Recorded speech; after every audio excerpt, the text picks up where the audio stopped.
மறையலை தொலைக்காட்சி நேயர்கள் அனைவருக்கும் வணக்கம்.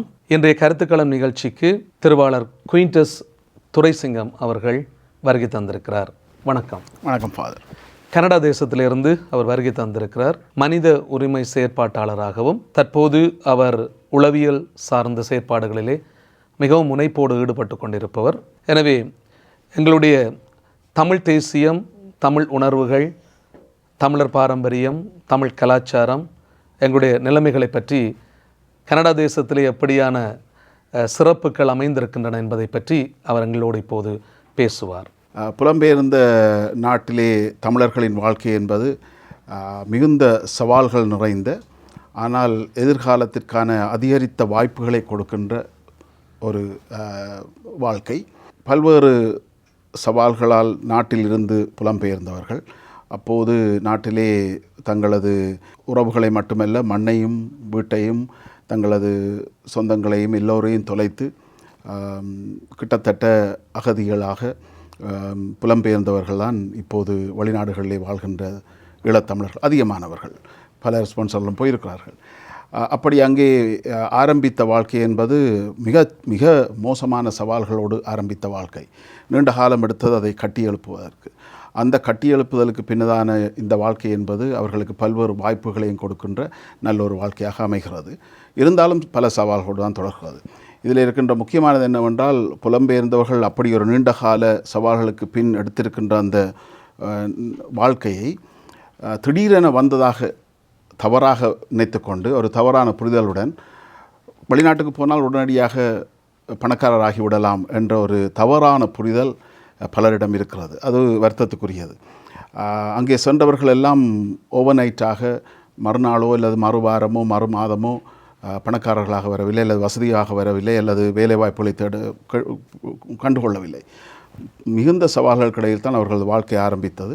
ஆனால் நாளடைவில் படிப்படியாக அவர்கள் 3 வேலை செய்து 2 வேலை செய்து கடுமையான சிக்கல்களிடையே சேமித்து ஒரு நல்ல வாழ்க்கையை உருவாக்கி குடும்பத்திலே இருக்கிறார்கள். நிறைய வாய்ப்புகளை தருகின்ற வாழ்க்கையாக அது இருக்கிறது. எங்களுடைய தமிழ் மக்களினுடைய பிரச்சனை எங்கள் எல்லாருக்குமே தெரியும். எத்தனையோ மக்கள் புலம்பெயர்ந்து இடம்பெயர்ந்து பல்வேறு இடங்களிலே பல்வேறு நாடுகளிலே அவர்கள் வாழ்ந்து கொண்டிருக்கிறார்கள். குறிப்பாக இந்த கனடா தேசத்திலே எங்களுடைய தமிழ் மக்களினுடைய பிரச்சனை பேச பொருளாக இருக்கிறதா? நிச்சயமாக இருக்கிறது. ஏனென்றால் உலகப்பரப்பிலே பார்த்தீர்களாக இருந்தால், ஈழப்பரப்பிற்கு வெளியே ஈழத்தமிழர்கள் அதிகம் வாழ்கின்ற அடுத்த நாடு என்றால் கனடா தான். கனடாவிலும் 3 முக்கியமான இடங்களை சொல்லலாம். முக்கியமாக டொரண்டோ பெரும்பாகம், அதாவது அதை அண்டிய பகுதிகளை இணைத்ததாக அதை ஒன்டாரியோ என்று சொல்லலாம். அடுத்ததாக மொன்றியல், அது கியூபெக் மாகாணத்தில் இருக்கிறது. அதை விட இப்போது அல்பர்டா மாநிலத்திலும் கூட எட்மண்டன், கல்கரி பகுதிகளில் நிறைய ஏராளமான தமிழர்கள் வாழ்கிறார்கள். வான்கூவரில் வாழ்கிறார்கள். இப்படி கனடாவில் வாழ்கின்ற ஒட்டுமொத்த தமிழர்களின் எண்ணிக்கையை பார்த்தீர்களாக இருந்தால், நான் நினைக்கிறேன் இப்போது 6 லட்சத்தையும் தாண்டக்கூடிய அளவிற்கு அங்கு ஏராளமான ஈழத்தமிழர்கள், இந்திய தமிழர்கள் நிறைய பேர் இருக்கிறார்கள். தமிழ் பேசுகின்றவர்கள் என்று பார்த்தால் நிறைய, ஆனால் அதில் ஈழத்தமிழர்களாக ஏராளமானவர்கள் அங்கே இருக்கிறார்கள். விடயம் என்னவென்றால், இந்த ஈழத்தமிழர்கள், அங்கே வாழ்கின்ற ஈழத்தமிழர்கள் மண்ணை இழந்து விட்டோம், மண்ணிலிருந்து பிடுங்கப்பட்டு விட்டோம், எங்களது உறவுகளிலிருந்து நாங்கள் வெளியேறிவிட்டோமே என்ற மிகுந்த வேதனையுடன், உணர்வுடன், அதனால் மிகுந்த பாசத்துடன் இருக்கிறார்கள். அதனால் எப்போதுமே அவர்கள் மண்ணுக்கும் இங்கே வாழ்கின்ற மக்களுக்கும் உதவி செய்வதற்கு முன்வருகிறார்கள். நான் சொல்லும் பொழுது அதிலே வாத பிரதிவாதங்கள் இருக்கலாம். ஏனென்றால் எப்போதுமே 100% எதுவுமே நடப்பதில்லை.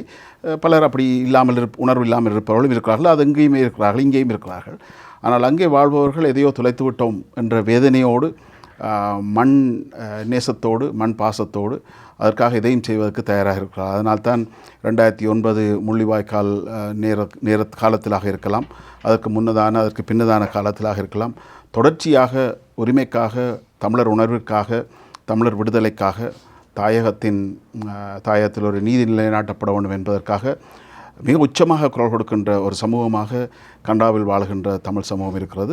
பல நாடுகளிலும், குறிப்பாக நான் கனடாவிலிருந்து வருவதனால் எனக்கு தெரிந்த அளவில் அந்த மக்கள் மிகுந்த தமிழ் உணர்வோடு, தமிழீழ உணர்வோடு இருக்கிறார்கள். 2009ஆம் ஆண்டு மிக கொடுமையான ஒரு போர் நடைபெற்றது எங்களுக்கு தெரியும். அது ஒரு இன படுகொலையாக பார்க்கப்படுகிறது. 2009ஆம் ஆண்டுக்கு பிற்பாடு இருந்த ஒரு அரசியல் நிலைமைகளையும் நீங்கள் அவதானித்திருப்பீர்கள்.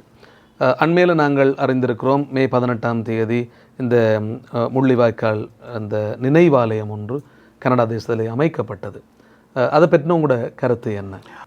2009 என்பது மிகவும் துன்பமான, ஈழத்தமிழர்களால் மறக்க முடியாத ஒரு வேதனை கலந்த ஒரு காலம். அந்த இன அழிப்பு என்பது சர்வதேசத்தை மறைத்து கொண்டு செய்திருந்தாலும் கூட போதிய ஆதாரங்கள் அதற்காக இருக்கின்றன. அதைவிட ஆயர் யோசப், ராயப்பி யோசப் உட்பட பலரும் அதை பற்றி விரிவான விளக்கங்களை கொடுத்திருக்கிறார்கள். இங்கே இருந்து தப்பிச் சென்ற வைத்தியர்களாக இருக்கலாம், இறுதி நேரத்தில் இருந்த பலரும் கூட அங்கே சாட்சியங்களாக இருக்கிறார்கள். அதனால் போதிய சாட்சியங்கள் கொடுக்கப்பட்டிருக்கின்றன. அதை வைத்து கொண்டு பார்த்தால் அவர்களுக்கே தெரியும் இங்கே நடந்த இன அழிப்பு தான் என்று. இங்கிலாந்திலிருந்து சேனல் 4 கூட அதை ஒரு காட்சிப்படுத்தலாக அழகாக கொடுத்திருந்தது. இப்படியெல்லாம் கொடுத்திருந்தும் கூட சர்வதேசம் தங்களது சுய தேவைகளுக்காக, பூகோளவியல் அரசியல் நலன்களுக்காக இவற்றையெல்லாம் பின்னே விட்டு தாங்கள் கேட்பதை தந்தால் இதை நாங்கள் பெரிதாக எடுக்க மாட்டோம் என்ற வகையில் டீல் பேசிக்கொண்டு தான் எங்கள் இந்த காலத்தை கடத்தியிருக்கிறார்கள். அதனால் 2009க்கு பின்னான நேரடி ஓரிரு வருடங்களில் சர்வதேசம் மிக உச்சமாக கையில் எடுத்த விடயங்கள் பலவும் பின்னர் தூக்கி எறியப்பட்டு மறைக்கப்பட்டு அரசியல் ஆதாயங்களுக்காக பின்போடப்பட்டன.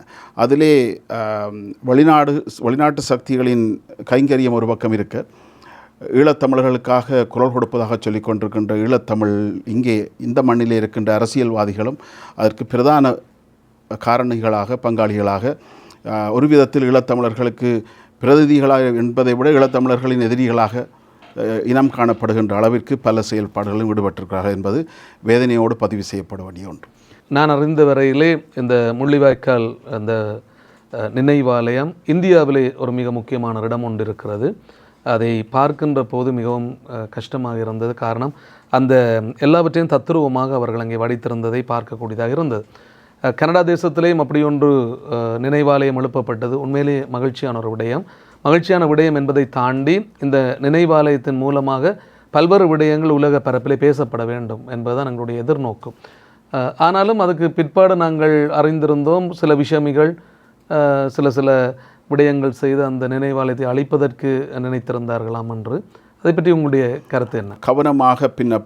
கவனமாக முன்னெடுக்கப்பட்ட ஒரு முயற்சி. இதற்கு நீண்ட காலம் எடுத்திருக்கிறது. ஏனென்றால் அங்கே எதையாவது செய்வதற்கு நாடாளுமன்றம் ஊடாக அல்லது மாகாண சபை ஊடாக அல்லது இந்த இந்த முனிசிபாலிட்டி ஊடாக ஒரு 100% ஆதரவை பெற்றால் மட்டும்தான் மேற்கொண்டு ஒரு நடவடிக்கை எடுக்க முடியும் என்பது அங்கே இருக்கின்ற ஒரு சட்டமன்னு கூட சொல்லலாம். அது ஒரு நடைமுறை. அதாவது இப்போ முனிசிபாலிட்டியிலே ஒரு மோஷனை கொண்டு வரும் பொழுது ஒரு பிரதிநிதி அதை எதிர்த்தால் கூட 99% ஆதரவு கொடுத்து ஒருவர் எதிர்த்தால் கூட அதை பாஸ் பண்ண முடியாது. அப்படி ஒரு இருக்கிறது. அப்போது மெஜாரிட்டி என்றதல்ல, அல்டிமேட் இது வேணும், 100% வேண்டும். அப்படியான தேவை இருந்தும் அதை பெற்றுக்கொண்டு இந்த பிராம்ப்டன் மேயர் எங்களுக்கு ஈழத்தமிழர்களுக்கு ஒரு பிரதான சக்தியாக, ஆதரவு குரலாக 2009 நேரத்திலும் கூட நாடாளுமன்றத்திலிருந்து வெளியே வந்து எங்களுக்காக குரல் கொடுத்த ஒரு நாடாளுமன்ற உறுப்பினராக இருந்த பேட்ரிக் ப்ரவுன் அவர்கள் இப்போது பிராம்ப்டன் நகரின் மேயராக இருக்கின்றார், முதல்வர். அவர்தான் இதற்கு போதிய ஆதரவு கொடுத்தார். அப்போது கடும் எதிர்ப்புகளும் இருந்தன. இருந்தாலும் அவர் தனியனாக நின்று அதற்காக குரல் கொடுத்து ஈழத்தமிழர்களில் கூட பலர் எதிர்த்த போதும் இங்கே இருக்கின்ற ஸ்ரீலங்கா நாட்டின் பல சக்திகள் பல்வேறு வகையிலும் அதை எதிர்த்து குரல் கொடுத்து அதை எப்படியாவது உடைத்து விட வேண்டும் என்று துடித்த போதும் பல நாடாளுமன்ற அல்லது மாநில பிரதிநிதிகளை, முனிசிபாலிட்டி பிரதிநிதிகளுக்கு கடும் அழுத்தங்களை கொடுத்த போதும் அதையெல்லாம் உடைத்து கொண்டு இதை செய்து முடித்திருக்கிறார்கள். மிக அற்புதமான ஒரு வேலைப்பாட்டுடன் ஈழத்தை நேரே பார்க்கின்ற வகையில் ஒரு பிரதான சின்னமாக ஈழத்துக்கு வெளியே ஒரு ஈழத்தமிழர்கள் அதிகம் வாழ்கின்ற ஒரு நாட்டில், அதுவும் ஒரு முக்கியமான சிங்கூசி என்ற ஒரு பார்க், அது மிகவும் பிரபல்யமான ஒரு பூங்கா. அந்த பூங்காவிலே நேரடியாக வீதியிலிருந்தே பார்க்கக்கூடிய வகையில் கட்டியெழுப்பப்பட்டிருப்பது என்பது நாங்கள் பெருமையோடு பேசக்கூடிய விடயம். இருந்தாலும் இதற்கு எதிர்ப்பு இருக்கும் என்பது முதலே தெரிந்த விடயம்தான். இதை அழிப்பார்கள், இதற்கு உடைப்பார்கள் என்பதெல்லாம் தெரிந்த விடயம். ஏனென்றால் கனடாவின் ஆரம்ப காலத்திலே கனடாவை கட்டியெழுப்புவதற்கு முன்னின்று உழைத்த பிரதம மந்திரியின் சிலையை கூட அங்கே பின்னர் அந்த இண்டிஜினஸ் பீப்புளுடைய பழங்குடியினருடைய பிரச்சனை வந்தபோது அந்த சிலையை உடைத்திருக்கிறார்கள். அப்படியெல்லாம் அங்கே நடந்திருக்கு. அங்கே எதிர்ப்புகள் அதிகம். ஏனென்றால் பல்லினத்தவர்கள் வாழ்கின்ற ஒரு நாடு, அதனால் அங்கே இப்படியான நிலைமைகள் இருக்கிறது. வெளிநாட்டிலிருந்து சென்றவர்களிலும் நீங்கள் கேள்விப்பட்டிருப்பீர்கள், காலிஸ்தான் பிரச்சனையாக இருக்கலாம், அல்லது இந்த இஸ்ரேல் காசா பிரச்சனையாக இருக்கலாம், அல்லது சைனாவோடு முரண்படுகின்ற நாடுகளின் பிரச்சனைகளாக இருக்கலாம். மிக உச்சமான எதிர்ப்புகளும் அதனால் வன்முறைகளும் வெடிப்பதுண்டு. அதே போல் ஈழத்தமிழர்களின் இந்த காட்சிப்படுத்தலிலும் கூட உடனடியாக அதற்கு எதிர்ப்பு இருக்கும் என்று எதிர்பார்த்தபடி ஒரு நள்ளிரவுக்கு பின்னதான பகுதியிலே இருவர் முகமூடி அணிந்தபடி வந்து அதுக்கு சில சேதங்களை உருவாக்கியிருந்தார்கள். ஆனால் அதிர்ஷ்டவசமாக எங்களுடைய அந்த சின்னம் தகர்க்கப்படவில்லை, அல்லது எந்த காயம் ஏற்படவில்லை அதற்கு. ஆனால் அருகிலே இருந்த சில மின் விளக்குகள், அதனோடு இணைந்ததாக இருந்த மின் விளக்குகள் சில உடைக்கப்பட்டிருக்கின்றன. அதற்கான தேடுதல் நடவடிக்கை உத்வேகப்படுத்தப்பட்டிருக்கிறது. நான் நினைக்கிறேன் அதிகமாக அவர்கள் கண்டுபிடிப்பார்கள். ஆனால் இப்போ கனடாவின் சிஸ்டம் எப்படி இருக்கிறது என்றால், கண்டுபிடித்ததும் உடனடியாக அதை வெளியிடுவார்கள் என்பதல்ல, பின்னே தேடி திரிந்து அந்த ஒட்டுமொத்தமான அந்த மூலகாரணியையும் கண்டுபிடிக்கும் வரை அவர்கள் வெளியே விட மாட்டார்கள். அதனால் அதிகமாக அவர்கள் அதை கண்டுபிடிப்பார்கள் என்று எதிர்பார்க்கலாம். நீங்கள் ஏற்கனவே பகிர்ந்தது படி ஈழத்தமிழர்கள் ஒரு சிலரும் இதற்கு எதிர்ப்பாக இருந்தார்கள் அப்படின்னு ஒரு வார்த்தை சொன்னீர்கள். இதை பற்றின விளக்கத்தை அறிய முடியுமா? ஆமாம், உண்மைகள் மறைக்கப்பட முடியாதவை. அதனால் துரதிர்ஷ்டவசமாக அதையும் நாங்கள் சொல்லித்தான் ஆக வேண்டும். அங்கே இதை கட்டி எழுப்புவதற்கான ஒரு முயற்சி முன்னெடுக்கப்பட்ட போது யார் இதை முன்னெடுத்தார்களோ அவர்களை விட நாங்கள் தான் முன்னெடுக்க வேண்டும் என்பதற்கான குழுவாத பிரச்சனைகள், அது எங்கேயும் இருக்கின்ற பிரச்சனை ஈழத்தமிழர்களிடம் இருக்கிறது. எந்த அமைப்பு அல்லது எந்த குழுவினர் யார் செய்வது என்பதிலும் நிறைய முரண்பாடுகள் இருந்தன. அவையெல்லாம் படிப்படியாக தவிர்க்கப்பட்டு தான் பின்னர் இது நடைமுறைக்கு வந்தாலும் கூட அங்கே இருக்கின்ற ஈழத்தமிழர்களில் பலர் சிங்கள அரசின் நிகழ்ச்சி நிரலோடு செயல்படுபவர்கள் இருக்கிறார்கள். அதைவிட இங்கே இருக்கின்ற ஈழத்தமிழர்களின் பிரதிகள் என்று சொல்லிக்கொண்டு, ஆனால் தங்கள் சுயநலத்தோடு செயல்படுகின்ற அல்லது தங்கள் நலன் சார்ந்து செயல்படுகின்ற அரசியல்வாதிகளுக்கு முண்டு கொடுக்கின்ற பல பிரதிகள் அங்கே இருக்கின்றார்கள். இவர்கள் எல்லாரும் இப்படியான விடயங்களிலே இதை எதிர்ப்பதன் ஊடாக தங்களது ஆதரவை மற்ற பகுதிக்கு காட்டி தாங்கள் சில நலன்களை பெற்றுக்கொள்ளலாம் என்ற வகையில் செயல்படுபவர்கள். அவர்களில் பலர் கொழும்புக்கு வந்து அல்லது இலங்கைக்கு வந்து தங்கள் நலன் சார்ந்து பல்வேறு நன்மைகளை பெற்றுக்கொள்வதற்கான முயற்சிகளில் ஈடுபட்டிருப்பவர்கள் இருக்கிறார். இவர்கள் எல்லோரும் சேர்ந்து தான் இப்படியான எதிர்ப்புகளை காட்டுகிறார்கள். அது ஈழத்தமிழர்கள் சார்ந்த விடயம். ஆனால் மற்ற பக்கத்திலே பெரும்பான்மை சமூகத்தைச் சேர்ந்த மிக மோசமான எதிர்ப்புகள் அங்கே தொடர்கிறது. நீங்கள் ஒரு மனித உரிமை செயற்பாட்டாளராக செயற்பட்டிருக்கிறீர்கள். அத்தோடு நாங்கள் அறிந்த வகையிலே நீங்களும் அரசியலிலே மிகவும் முனைப்பாக ஈடுபட்டிருக்கிறீர்கள் என்பது எங்களுக்கு தெரிகிறது. இந்த அரசியல் பயணம் எப்படி உங்களுக்கு அமைந்திருந்தது, அல்லது கனடா தேசத்திலே நீங்கள் எப்படி அந்த அரசியல் போக்கை சந்தித்தீர்கள் என்பதை பற்றி பகிர்ந்து கொள்ள முடியுமா? நீங்கள் மனித உரிமையை பற்றி பேசியபடியால் human rights tribunal of Ontario and HRTO என்ற அமைப்பு அங்கே செயல்படுகிறது. மனித உரிமைகள் சார்ந்த விடயங்களில் மும்முரமாக ஈடுபட்டு மனித உரிமை சார்ந்த பிரச்சனைகள் மக்களுக்கு ஏற்படும் பொழுது இலவசமாக அவற்றை அரச நிதியுடன் இலவசமாக அதை தீர்த்து வைக்கின்ற பணியில் இந்த ஒன்டாரியோ ஹியூமன் ரைட்ஸ் அசோசியேஷன் இயங்குகிறது. அதே போல் கனடாவுக்கும் இருக்கிறது ஹியூமன் ரைட்ஸ் ட்ரைபியூனல் இல்லாட்டி கமிஷன். இந்த ஒன்டாரியோவுக்கான மனித உரிமை அமைப்பில் நான் ஒரு பிரதியாக இருந்து மீடியேட்டராக, ஒரு அட்ஜுடிகேட்டராக பணியாற்றி இருக்கின்றேன். பிரச்சனைகள் வரும்பொழுது அதை சட்ட ரீதியாக அணுகுவதற்கு முன்பு, அதாவது நீதிமன்றத்திற்கு எடுத்துச் செல்வதற்கு முன்னர் வெளியிலேயே வைத்து மீடியேட் பண்ணி இதை தீர்ப்பது தான் அவர்களுக்கான, அதிலே நான் பணியாற்றி இருக்கின்றேன். அரசியல் பயணம் என்பது கனடாவிலே நான் சொன்னதைப் போல லட்சக்கணக்கிலே ஈழத்தமிழர்கள் வாழ்வதனால் ஈழத்தமிழர்களுக்கான பிரதிநிதிகள் அதிகம் தேவைப்படுகிறார்கள். இப்போது பார்த்தால் மத்திய அரசில், ஃபெடரல் அரசில் இருவர் இருக்கிறார்கள். முதல் ஒருவர் இருந்தார், இப்போது இன்னும் ஒருவர் வெற்றி பெற்றிருக்கின்றார். இருவர் லிபரல் கட்சியின் அங்கத்தவர்களாக வெற்றி பெற்றிருக்கிறார்கள், MPs. அதைவிட MPP, அதாவது மாகாண சபையிலே இருவர் இருக்கிறார்கள். அவர்களும் நல்ல சிறப்பாக பணியாற்றி வருகிறார்கள். அதைவிட கவுன்சிலர்ஸாகவும் ஒரு முனிசிபாலிட்டி லெவலிலும் ஒரு சிலர் இருக்கிறார்கள், சிறப்பாக பணியாற்றி வருகிறார்கள். இந்த ஃபெடரல் லெவலிலே மத்திய அரசுக்கான தேர்தலிலே கலந்து கொள்வது என்பது சவாலான ஒரு விடயம். அதிலே கன்சர்வேட்டிவ் கட்சியின் சார்பில் நான் ஒரு தொகுதியில் போட்டியிட்டிருக்கிறேன். அதிலே 10,000க்கும் அதிகமான வாக்குகளை பெற்றிருக்கிறேன். ஆனால் எனக்கு எதிராக போட்டியிட்டவர் ஒரு 30 வருடங்களாக அங்கே நாடாளுமன்ற உறுப்பினராக இருந்த அந்த தொகுதியில் ஒரு கிங் மேக்கர். அவருக்கு எதிராக போட்டியிடுவதே சவால். அவர் அந்த தடவை போட்டியிட மாட்டார் என்பதுதான் முதல் இருந்த செய்தி. ஆனால் கட்சியை பொறுத்த மட்டும் அது தெரிந்துவிட்டது, இதை நாங்கள் இழந்து விடுவோம் இந்த தொகுதியை என்று. அதனால் அவரையே தான் திரும்பவும் தேர்தலில் போட்டியிட வைத்தார்கள். அதனால் நான் அந்த தொகுதியில் வெற்றி பெற முடியவில்லை. ஆனால் அந்த மத்திய அரசுக்கான தேர்தலில் நான் கன்சர்வேட்டிவ் கட்சியின் சார்பில் கலந்து கொண்டேன். இலங்கை தேசத்தில் எங்களுடைய தமிழ் பிரதேசத்தை நீங்கள் இப்போ சந்தித்திருக்கிறீர்கள். பல்வேறு விடயங்களை பற்றி நீங்கள் அவதானித்திருப்பீர்கள். இப்போது உங்களுடைய அரசியல் நிலை எப்படி இருக்கிறது என்பதை பற்றியும் நீங்கள் பார்த்திருப்பீர்கள். எங்களுக்கு புதிதாக ஒரு மேயர் கிடைத்திருக்கிறார், அதாவது யாழ் மாநகர சபைக்கான மேயர் கிடைத்திருக்கிறார். ஆனால் அது இந்த தலைப்புக்கு மேலே இருக்கிற விடயங்கள், இந்த தமிழரசு கட்சி என்பது பல கூட்டுகளை சேர்த்து அவர்கள் இணைந்திருக்கிறார்கள்.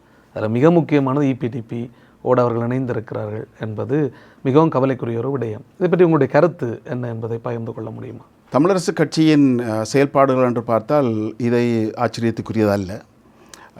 நீண்ட காலமாக பல்வேறு வகையிலும் தங்கள் சுய தேவை சார்ந்து கடுமையாக செயல்படுகின்ற ஒரு கட்சியாக பார்க்கலாம். இந்த சொல்லை நான் காரணத்தோடு பாவிக்கின்றேன். ஒரு அருவருக்கத்தக்க ஒரு சூழ்நிலையை பல தடவைகள் இவர்கள் உருவாக்கி இருக்கிறார்கள். அதனால் தமிழரசு கட்சி என்பது தமிழர்களை பொறுத்தமட்டில், என்னை பொறுத்த மட்டிலும் கூட ஒரு வேதனை மிக்க சக்தியாக, ஒரு நெருடலுக்கான ஒரு கட்சியாக தங்கள் பணியை தொடர்கிறது. 2009 காலப்பகுதியில் அங்கே இன அழிப்பு மிக மோசமாக நடந்ததற்கு பின்னதான காலப்பகுதி என்பது சர்வதேசம் வேகமாக பல நடவடிக்கைகள் எடுப்பதற்கு முன்வந்த காலம். சர்வதேச ரீதியாக விசாரணைகளை முடுக்கிவிட வேண்டும் என்ற வகையில் பல்வேறு வகையிலும் சர்வதேசம் முனைப்புடன் இருந்த காலத்தில் இந்த இன அழிப்பிற்கு காரணமாக இருந்த சக்திகளுடன் கைகோர்த்து கொண்டு இரகசியமாக நகர்வுகளை மேற்கொண்டு அப்படியான சர்வதேச விசாரணைகளே தேவையில்லை, அல்லது சர்வதேச விசாரணைகளை ஒரு ஹைப்ரிட் விசாரணையாக இருபக்கமும் சர்வதேசமும் உள்ளூர் விசாரணையாக மாற்றலாம், அதற்கு முன்னதாக கூட அரசாங்கத்தின் உள்ளூர் விசாரணையை முதலில் செய்து அதன் பின்னதாக சர்வதேசத்துக்கு போகலாம் என்றெல்லாம் இதை மாற்றியவர்கள் கூட இந்த தமிழரசு கட்சியின் பிரதான பங்காளிகளாக இருக்கின்ற சுமந்திரன், சம்பந்தன் உட்பட்ட, சாணக்கியன் உட்பட்ட இந்த குழுவினர் தான். அப்போது இது எங்களுக்கெல்லாம் தெரிந்த விடயம்தான், எல்லோருக்கும் தெரிந்த விடயம்தான். இவையெல்லாம் மிக மோசமாக எங்களது தமிழர்களின் உரிமையை பறிக்கின்ற விடயங்களும் கூட. ஏனென்றால் 2009 என்பது ஈழத்தமிழர்களின் கைகால்கள் உடைக்கப்பட்டு முறிக்கப்பட்டு ஈழத்தமிழினம் இலங்கையில் இருக்கக்கூடாது, இலங்கை என்பது ஒரு சிங்கள பௌத்த பேரினவாத சக்திகளின் நாடு என்ற வகையில் அவர்கள் கோலோச்சிய பொழுது இந்த இன அழிப்புக்கு பின்னர் கூட எங்களுக்காக குரல் கொடுக்கவில்லை என்றால் அவர்கள் கட்சியாக இருப்பதிலே அர்த்தமில்லை. ஆனால் வெளியே ஒன்றை சொல்வது, ஆனால் சிங்கக்கொடியை பிடித்து கொண்டு மேடையில் நிற்பது, இப்படித்தான் அவர்களது காலம் தொடர்ந்தது. இந்த ஹைப்ரிட் என்பது கூட பின்னர் அதிலிருந்து வெளியேறி உள்ளூர் விசாரணையாக மாற்றப்பட்டு பல குழுக்கள் உருவாக்கப்பட்டு அந்த உள்ளூர் விசாரணையும் அப்படியே அடிபட்டு போனது. சர்வதேசத்தின் நகர்வுகள் கூட படிப்படியாக மங்கி போன. இதை மங்க வைத்த சக்திகளில் முழுமையான முக்கியமான சக்தியாக இந்த தமிழரசு கட்சி செயல்பட்டிருக்கிறது என்பதில் எங்களுக்கெல்லாம் தெரிந்த விடயம்தான். அதனால்தான் சுமந்திரன் கனடாவுக்கு வந்தபோது கூட மிக மோசமான எதிர்ப்புகளை சம்பாதித்து அவரது கூட்டத்தை ஒரு ஆரம்பத்திலேயே நிறுத்திவிட்டு வெளியேற வேண்டிய, பாதுகாப்பாக வெளியேற்றப்பட வேண்டிய அளவிற்கு அங்கே சூழ்நிலைகள் வந்திருக்கிறது. அதனால் இப்படியான எதிர்ப்புகள் அப்போது கூட இருந்தது.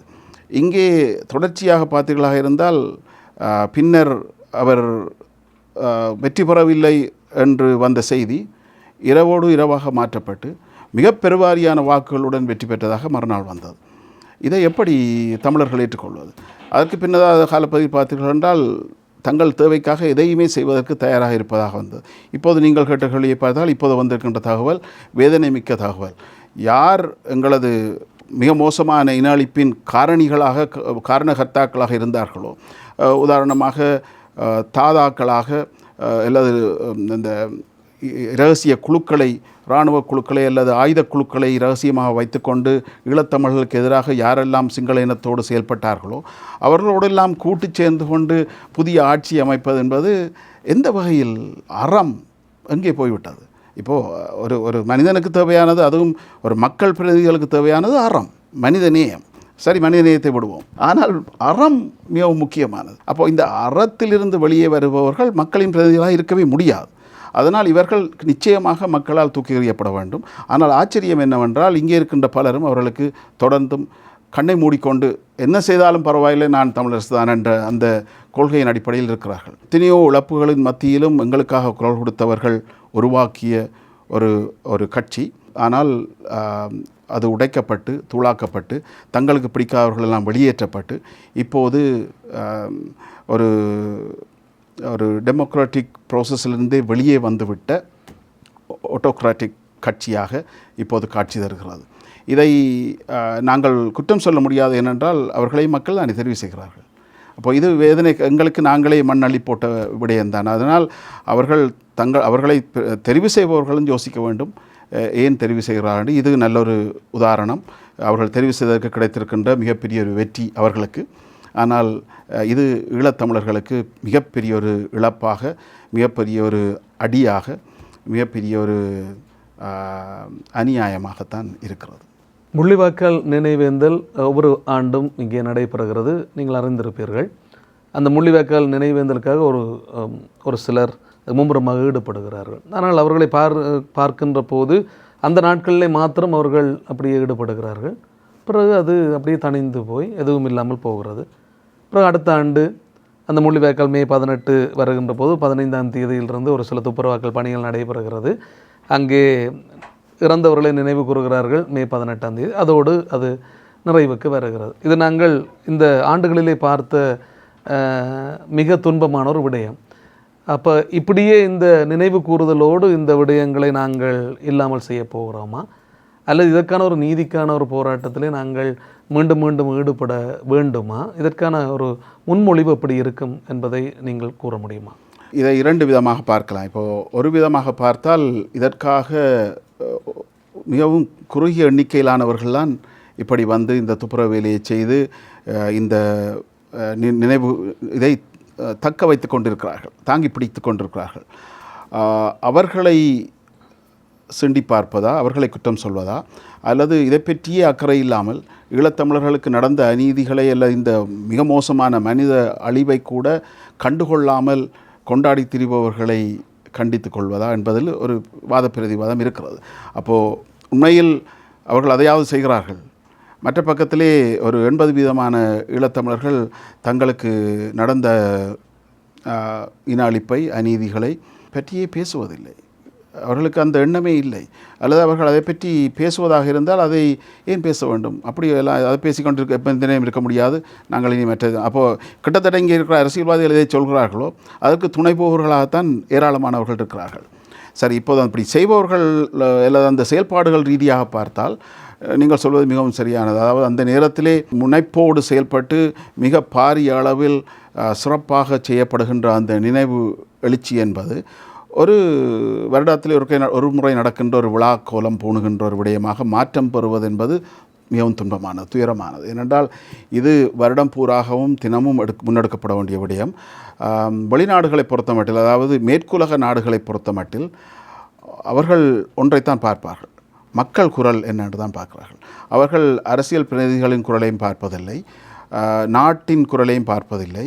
தங்களுக்கு தேவை வரும் பொழுது நாட்டிடம் போய் பேரம் பேசுவதற்கு சிலவற்றை எடுத்துக்கொள்வார்கள். அப்போது அதிலே முக்கியமாக ஈழத்தமிழர்களுக்கு இழைக்கப்பட்ட அநீதிகளுக்கான சாட்சியங்களை அவர் வைத்துக்கொண்டு இதை தூக்கி விடுவேன் என்று இந்த ஸ்டிக் அண்ட் கேரட் விளையாட்டு தான். அப்போது அதை விரட்டியே தங்களுக்கு தேவையானவற்றை எடுத்துக்கொண்டிருப்பார்கள். மக்கள் எப்போது எழுச்சி பெறுகிறார்களோ, மக்கள் எப்போது உச்சமாக குரல் கொடுக்க ஆரம்பிக்கிறார்களோ அப்போது அவர்களும் எழுச்சி பெறுவார்கள், அவர்களும் அதிலிருந்து வெளியே வருவார்கள். ஏனென்றால் மேற்குலகத்திற்கு தங்களது பெயரை ஒட்டுமொத்தமாக கெடுத்துக்கொள்ளும் விருப்பம் இருக்காது, ஆனால் தங்கள் ஆதாயங்களை பெற வேண்டும் என்ற விருப்பம் இருக்கும். அப்போது இதற்கிடையிலே நாங்கள் எப்படி காய்களை நகர்த்துவது என்பதில் தான் கவனமாக இருக்க வேண்டும். அதனால் மக்களை பொறுத்த மட்டில் முக்கியமாக கடிதங்களை எழுதுவது, அதாவது ஐநா போன்ற அமைப்புகளுக்கு, நீதி சர்வதேசத்திலே டென்ஹாக்கில் இருக்கின்ற அந்த நீதிமன்றத்திற்கு எழுத்து மூலமாக சாட்சியங்களை மட்டுமல்ல, சாட்சியங்களை பற்றி தெரிந்தவர்கள் மட்டும்தான் முன்னே போக வேண்டும் என்பதல்ல, ஒவ்வொரு தமிழனுக்கும் இது இழைக்கப்பட்ட ஒரு அநீதி என்பதை நாங்கள் தமிழர்கள் உணர்ந்து கொள்ள வேண்டும். ஒவ்வொரு தமிழருக்கும் இதிலே பங்கு இருக்கிறது. அப்போது அவர்கள் ஒவ்வொருவரும், நான் நேரடியாக பங்கு பெற்றாமல் இருக்கலாம், சில வேளைகளில் எனது தந்தை தாயாக இருக்கலாம், சில வேளைகளில் எனது சொந்தங்களாக இருக்கலாம், சில வேளைகளில் நான் பள்ளிக்கூடத்தில் படித்த எனது பல சக மாணவனாக இருக்கலாம். ஆனால் கிட்டத்தட்ட 99 மாணவர்களுக்கும் இழப்பு இருக்கிறது. அல்லது அவர்கள் வீடை இழந்திருக்கலாம், ஊரை இழந்திருக்கலாம். ஆனால் இவற்றை ஆவணப்படுத்துவதும் பதிவு செய்வதும் இவற்றை மேலே கொண்டு செல்வதற்கும் ஒவ்வொரு தமிழரும் முன்வர வேண்டும். இயன்ற அளவிற்கு தமிழர்கள் ஒட்டுமொத்தமாக முன்வரும் பொழுது இவை முன்னோக்கி நகர்த்தப்படும். ஆனால் இப்போது என்ன நடக்கிறது என்றால், அந்த நாட்களில் மட்டும் நினைவெழுச்சி என்று வைத்துவிட்டு மீதி வருடங்களில் அதை பற்றியே சிந்தனை இல்லாமல் இருக்கும் பொழுது சர்வதேசமும் அதை பற்றி ஏன் சர்வதேசம் அலட்டிக்கொள்ள வேண்டும்? நாங்கள் எங்களுக்கே அக்கறை இல்லை என்றால், எங்களுக்கு எங்கள் மண்ணில், எங்கள் உரிமையில், எங்களுக்கு கிடைக்க வேண்டிய நீதியில் அக்கறை இல்லை என்றால் சர்வதேசம் ஏன் செய்ய வேண்டும்? பலரும் சொல்வார்கள், அது அவங்க பார்த்துக்கொள்ளும், அவங்களையும் பார்க்க போகலாம். இப்போ எனக்கு வீட்டிலே எனக்கு சாப்பாடு இல்லை என்பதற்கு கவலைப்படக்கூடியவர் எனது அம்மா அப்பா, அவர்கள் தான் முதலாவது. அப்போ அம்மா அப்பா என்னது செய்யணும்? நாடு செய்யும் தானே என்றால் செய்யாது, அவர்களையும் செய்ய போகிறார். அல்லது அரசியல் பிரதிநிதி செய்யணும் என்றால் அவர்கள் தரமாட்டார், அம்மா அப்பா தான் எங்களுக்கு தருவார். அப்போது நாங்கள் ஒவ்வொருவரும் எங்களது உரிமைக்காக, எங்களுக்கு இழைக்கப்பட்ட அநீதிக்காக குரல் கொடுத்தால் ஒழிய மற்றபடி நீதி நிலைக்க வாய்ப்பில்லை. இன்னும் ஒன்று என்ன இருக்கிறது என்றால், அது நீண்ட காலமாகிவிட்டது. 80, 100, 150 வருடங்களின் பின் உரிமை பெற்ற பல நாடுகள் இருக்கின்றன, பல மக்கள் இருக்கிறார்கள். சில நாடுகள் இன்னும் காத்து கொண்டிருக்கின்றன. 150, 200 நாடுகளுக்கு ஆண்டுகளுக்கு பின்னரும் காத்து கொண்டிருக்கிறார்கள். கிரீஸ் நாட்டில் இருக்கின்ற ஒரு சிறிய சமூகம் இப்போதும் நினைவெழுச்சியை கொண்டாடி கொண்டிருக்கிறார்கள். கொண்டாடுவது என்பது தவறு, நினைவெழுச்சியை மேற்கொள்கிறார்கள். அவர்களிடம் கேட்டபொழுது அவர்கள் ஒவ்வொரு மாதமும் ஒரு நாள் இதற்காக இருக்கிறார்கள். யூதர்களை பொறுத்தமட்டில் சொல்லிய தேவையில்லை. அவர்களே எத்தனையோ பேருக்கு அநீதிகளை இழைத்து கொண்டும், ஆனால் அவர்கள் அந்த நினைவிலே வலு அவதானமாக இருக்கிறார்கள். எப்படியெல்லாம் சர்வதேசத்திலும் அதை கொண்டு செல்ல முடியுமோ கொண்டு செல்கிறார்கள். ஈழத்தமிழர்களை பொறுத்தமட்டில் துயரம் என்னவென்றால், ஈழத்தமிழர்களின் பிரதிகளும் அதை செய்யவில்லை, ஈழத்தமிழர்களும் அதை செய்யவில்லை. ஈழத்தமிழர்களுக்காக சர்வதேசம் தன்பாட்டில் குரல் கொடுக்கும் என்ற கனவுலகில் வாழ்கிறார்கள் என்பது துயரமான ஒரு விடயமாக இருக்கிறது. விட்ட வெளிச்சமாக நீங்கள் பேசியிருக்கிறீர்கள். இதுதான் இப்போது யதார்த்தமாக இருப்பது. உண்மையிலேயே நீங்கள் சொன்ன விடயம் மிக முக்கியமான ஒரு விடயம். அத்தோடு இந்த கலை ரீதியான விடயத்தை பற்றி நாங்கள் வருவோம். இப்போ கனடா தேசத்திலே நீங்கள் பணியாற்றி கொண்டிருக்கின்றீர்கள், மிக முக்கியமான விடயங்களில் ஈடுபட்டு கொண்டிருக்கிறீர்கள். கலை ரீதியான உங்களுடைய பங்களிப்புகள், இதை பற்றி நீங்கள் பேச முடியுமா? ஆம், நான் முக்கியமாக அதிலே சொல்லக்கூடியது என்னவென்றால், இந்த கலை பண்பாடு விடயங்களில் அவ்வப்போது நடக்கின்ற நிகழ்வுகள், அவ்வப்போது நடக்கின்ற ஆற்றுப்படுத்தல்கள் சிறப்பாக இருக்கின்றன. வெளிநாட்டிலும் தான், உள்நாட்டிலும் தான். ஆனால் மேலதிகமாக இவற்றை ஆவணப்படுத்துதல், பதிவு செய்தல், கடத்துதல், இவைகளில் மிகவும் பின்தங்கிய நிலையில்தான் ஈழத்தமிழ் சமூகம் கலை பண்பாடு ரீதியான விடயத்தில் இருக்கிறது. பாரம்பரிய கலைகள் எல்லாம் அழிந்து போவதற்கான காரணம் என்னவென்றால், தெரிந்தவர்கள் சிலர் செய்து கொண்டிருக்கிறார்கள், ஆனால் அதை கடத்தி அடுத்த தலைமுறையிடம் கொண்டு செல்வதற்கான முயற்சிகள் என்பது மிகவும் நளினப்பட்ட நிலையில் தான் இருக்கிறது. அது எல்லா நாடுகளிலும் தான். வெளிநாடுகளிலே ஒரு சில குழுக்கள் முயற்சிக்கின்றன. ஆனாலும் இப்போதெல்லாம் பல மேடைகளில் பார்த்தால் நாடகம் இல்லை, நாட்டுக்கூத்து இல்லை, பேச்சு இல்லை, கவிதைகள் அவையெல்லாம் போய் நவீனமயப்படுத்தப்பட்ட வகையில் சினிமா பாடல்களுக்கான நடனம், சினிமா பாடல்களுக்கான குழு இசை, சினிமா பாடல்களுக்கான நாட்டிய நாடகங்கள், இப்போது கிட்டத்தட்ட சலவை செய்யப்பட்ட கர்நாடக இசையும் நடனமும் என்பதெல்லாம் வந்துவிட்டது. அதாவது சலவை செய்யப்பட்ட சொல்கின்றேன் என்றால், அதில் கூட கலப்பு, ஒரு ஒரிஜினலாக கர்நாடக இசையை கொடுப்பதற்கோ அல்லது கர்நாடக இசை கலந்த வடிவங்களை கொடுப்பதற்கோ அல்லது எங்களது நட்டுவ மூலம் போன்ற இசைகளை கொண்டு வருவதற்கோ யாருக்கும் அக்கறை இல்லை. பரதநாட்டியம் கூட இப்போது ஒரு நவீனமயப்படுத்தப்பட்டதாக அவற்றை ஒரு மொடர்னைஸ் பண்ண வகையில் அதை பலவற்றையும் கலந்து ஆரம்பிக்கும் பொழுது பரதநாட்டிய நடனமாக ஆரம்பிப்பது, பின்னர் பார்த்தால் அது ஒரு மேற்கத்திய நடனமாக கலந்து இதெல்லாம் மிகுந்த வேதனை தருகின்ற விடயங்களாக இருக்கின்றன. நாடகம், நாட்டுக்கூத்து போன்றவற்றின் ஆவணப்படுத்தலும் கடத்துதலும் மேற்கொண்டு அதை மேம்படுத்துதலுக்கான ஒரு ஸ்ட்ரக்சர்ட் முயற்சியும் இல்லை என்பது துயரமான விடயம். அவற்றை கட்டாயமாக இப்போது எனக்கு தெரிந்த வகையில் திருமுறை கலாமன்றம் போன்ற ஒரு சில அமைப்புகள் மிக கடுமையான முயற்சிகள் எடுக்கின்றன. ஆனால் மேலதிகமாக சொல்வதற்கு பெரிதாக உடனடியாக சொல்வதற்கு எவரும் வரவில்லை. அதனால் அது தாயகத்திலும் தான், வெளிநாடுகளிலும் தான். ஆனபடியால் அதற்கான மேலதிக முயற்சிகளை கலை சார்ந்த அமைப்புகள் முன்னெடுக்க வேண்டும் என்று நான் நினைக்கின்றேன். இவ்வளவு நேரமும் எங்களோடு உங்களுடைய அனுபவங்களையும் சிறப்பான விதத்தில் நீங்கள் கனடா தேசத்திலே தமிழர்கள் வாழ்வுரிமைக்கான செயற்பாடுகளையும் மற்றும் இங்கே கண்ட யதார்த்தமான விடயங்களை நிதர்சனமாக நீங்கள் பகிர்ந்திருக்கிறீர்கள். எனவே மீண்டுமாக உங்களுக்கு நன்றி கூறிக்கொள்ள விரும்புகின்றோம்.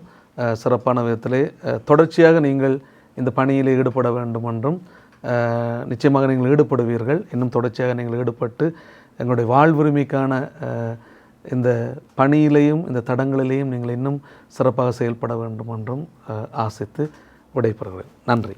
மிகவும் நன்றி ஃபாதர் பிரையன், ஃபாதர் ஸ்டீவன் உட்பட சந்திப்பை மேற்கொண்ட உங்கள் அனைவருக்கும் எனது மனமார்ந்த நன்றிகளை தெரிவித்துக் கொள்கின்றேன். விடுமுறைக்காக தாயகம் வந்த நேரத்திலே இப்படி ஒரு திடீர் சந்திப்பில் கலந்து கொண்டதிலே மகிழ்ச்சி அடைகின்றேன். நன்றி.